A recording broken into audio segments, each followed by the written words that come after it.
มาทำอะไรมาทำบุญมาทำเมื่อกี้หนูเรียนเขียนแหละ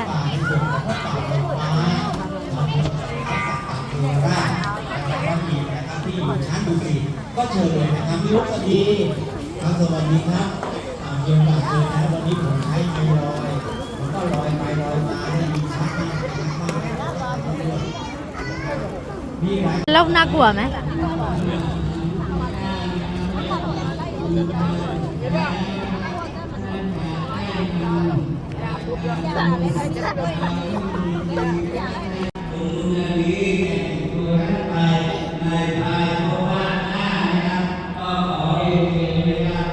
တော့ငရေခမ်းနဲ့ငရေခမ်းဆိုတဲ့အတိုင်းနဲ့လှိုင်ကူထဲမှာဆိုတော့အပူငွေ့ဟိုးခနဲ့ပဲဟုတ်တယ်ကျွန်တော်ကြည့်ရောငရေခမ်းဒါအဟုတ်စားတွေပေါ့ဗာလဲပတ်စံအတိုးချီးပြီးတော့ဖတ်ပြေးပြီးတော့မှပတ်စံအတိုးမပေးရလူတွေငရေကြားနေပုံလေးပြီးရင်ဟိုဗာလဲစလောက်ကိန်းနဲ့ကစားပြီးအရတခါကိုဒုက္ခပေးနေတဲ့လူတွေအဲ့ဒါအဲ့ဒီလူတွေတော့မှမကြည့်ငရေတွေကြားတယ်ငရေတွေကြား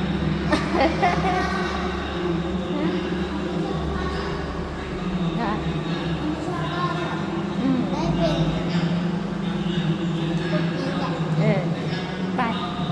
มีแค่เราสองคนน่ากลัวมากเลย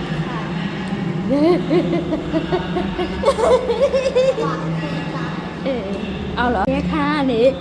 ငရဲပြအနေလူပြည်ကိုပြန်တက်ပါမယ်ဒီမှာလူပြည်ငရဲပြအနေနတ်ပြည်ကိုပြန်တက်မယ်ဒါနတ်ပြည်ပေါ့နော်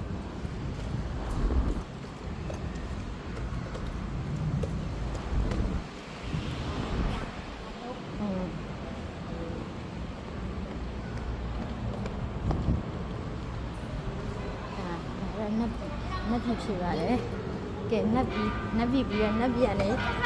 လူပြည်ကိုသွားပါမယ်ကျွန်တော်တို့လူပြည်ကိုရောက်ပါပြီလူပြည်ဖြစ်ပါတယ်လူပြည်လူပြည်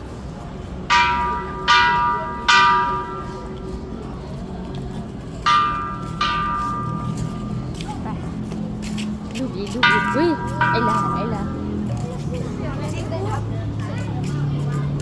ช่วงนี้นะครับก็เริ่มตก